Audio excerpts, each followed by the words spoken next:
Esse vídeo está entrando como um extra hoje porque eu queria dar uma resposta a um rapaz que fez um comentário no vídeo que a gente fez sobre o DIU, né? É o Matheus Albuquerque de Oliveira, e ele comenta o seguinte: no todo a análise está corretíssima, fantástica, mas existe um erro de análise aí, Tiba, quando eu falava sobre o início da vida, né? O processo de declarar a vida humana como iniciando ali na concepção, na fecundação, né, do ovócito com o espermatozoide.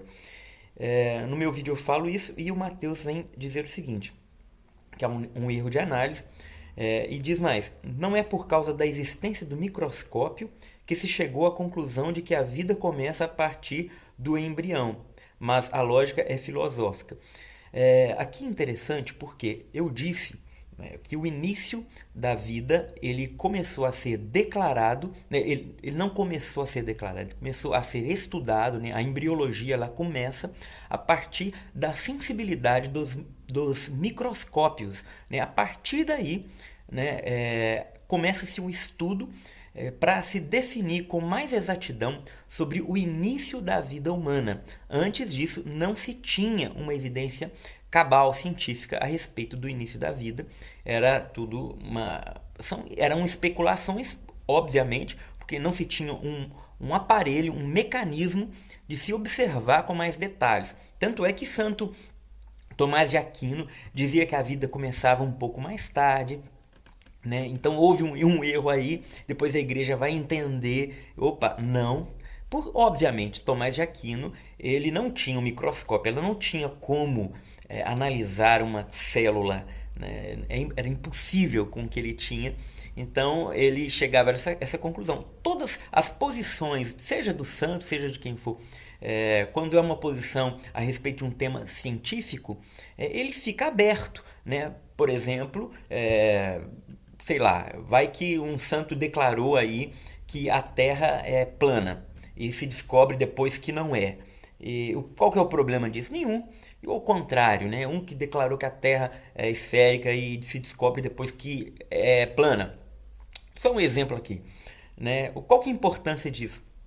Nenhuma importância, porque o que diz respeito ao processo científico de descoberta é sempre assim mesmo. A ciência, ela é uma matéria de observações, de experiências, e sempre a ciência vai tentar comprovar os laudos, as experiências que foram feitas, ou quebrá-las, ou contradizê-las. Isso acontece o tempo inteiro, tá? Então, existem fatos cabais que já foram detectados pela ciência? Existem, mas muitas coisas ainda estão abertas, né? E há uma descoberta atrás da outra. Enfim, entre as coisas que já está definido é a própria, o início da vida humana, né? O início da vida humana se dá na fecundação do óvulo com o espermatozoide, ou chamado também de ovócito, né? E o Mateus diz que não é por causa da existência do microscópio. Lógico que não é por causa do microscópio, mas é a partir dele. Então, um homem chamado Carl Ernest von Baer, no ano de 1827, ele começa o processo de observação do zigoto. E ali começa-se a comprovar que a vida humana começa ali com uma célula apenas. E essa data ela é marcante porque Carl Ernest von Baer começa esse estudo até então único, né, no mundo. Então, a partir daí, começa-se a descobrir que a vida começa na concepção. A igreja, apenas 30 anos depois, em 1869, com o Papa Pio IX, declara que a vida sim começa na concepção. Por quê?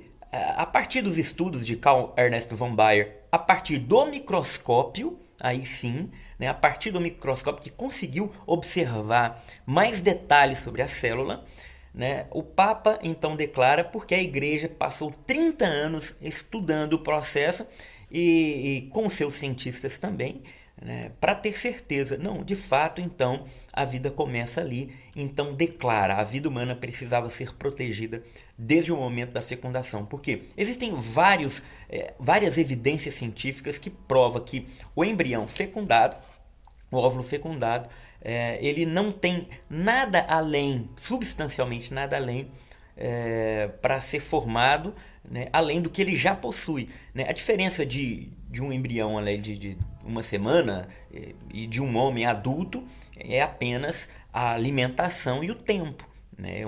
O embrião está em simbiose com a mãe por questões nutrientes, e eu como arroz, feijão, batata, bife.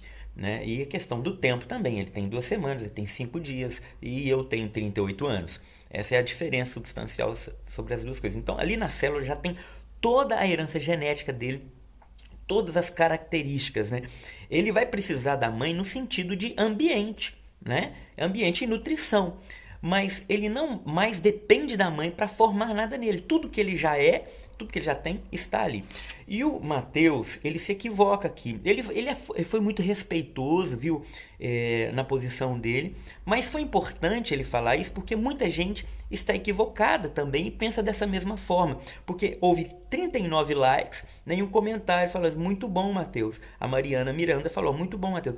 Mas só que é uma posição completamente equivocada e é importante a gente pegar isso. E ele continua falando.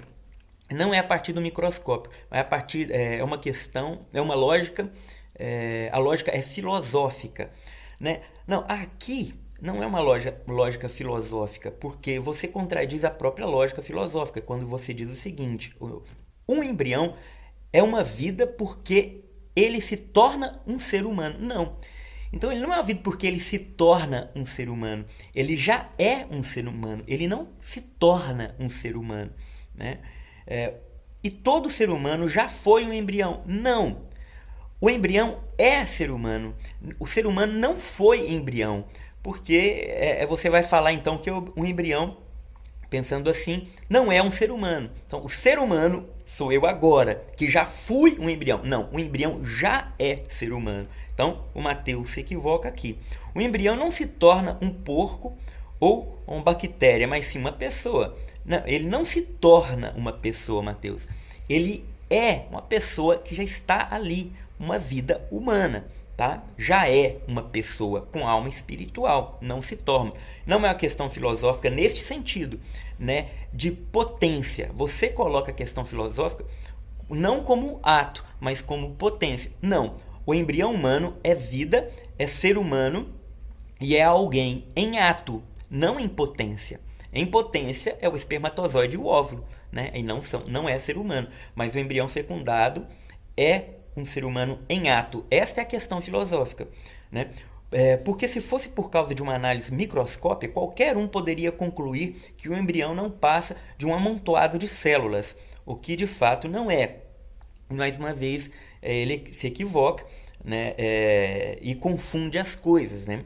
Ele não é de fato um amontoado de células. Ele é um ser humano. A visão do microscópio, você enxerga ali uma célula, mas naquela célula você já tem todas as características da pessoa humana. Já é uma vida humana que ali está. Então, a visão do microscópio não contradiz a visão filosófica da pessoa que é em ato e não em potência, né? Então, é só respondendo ao Mateus que, muito cordialmente, ele foi muito educado, então só existe essa confusão conceitual sobre as coisas e tudo, para ficar muito claro, porque as pessoas podem achar que é isso mesmo, né? O ser humano já foi um embrião. Não, o embrião é uma pessoa humana, né? Para ficar muito claro aí. E outra coisa que eu queria aproveitar esse vídeo para falar o seguinte: no nosso vídeo sobre o DIU, eu citei uma live com o Dr. Flávio, o Dr. Flávio, o Dr. Felipe, eu não lembro o nome, eu sou horrível para não, vocês me perdoem, gente. Mas, enfim, eles fizeram, então, o Centro Anchieta, está aqui na minha mão, eles fizeram uma análise, uso do DIU, dispositivo intrauterino, como método para evitar a gestação, aspectos científicos e de bioética. Desculpa, e de bioética. Então, aqui existe toda uma análise a respeito do DIU, mostrando que o DIU pode ser abortivo sim. E, inclusive, a análise cita a própria bula do medicamento. A própria bula do DIU reconhece que o DIU pode ser abortivo. Existe um processo de abortamento no uso do DIU, sim, Pode acontecer, porque quando falha ali o processo de inibir a fecundação, tem outro mecanismo que age no endométrio, ali na parede intrauterina, que impede a nidação, que impede a fixação do bebezinho ali, do bebezinho, né, do embrião humano, fixar, e aí ali ele é excluído do corpo ali naquele microaborto, tá? Então eu vou deixar esse documento aqui embaixo aqui na descrição do vídeo. Se não couber, eu vou tentar pegar o link. Se eu não conseguir o link, vou tentar colocar aqui em cima na descrição. Bom, eu vou dar um jeito. Aqui na descrição desse vídeo, eu vou colocar aqui, você vai ter acesso a esse documento mais detalhado, tá bom? Então, esse vídeo foi rápido para esclarecer essas coisas aí. Espero que tenha ficado claro. Um grande abraço. Deus abençoe.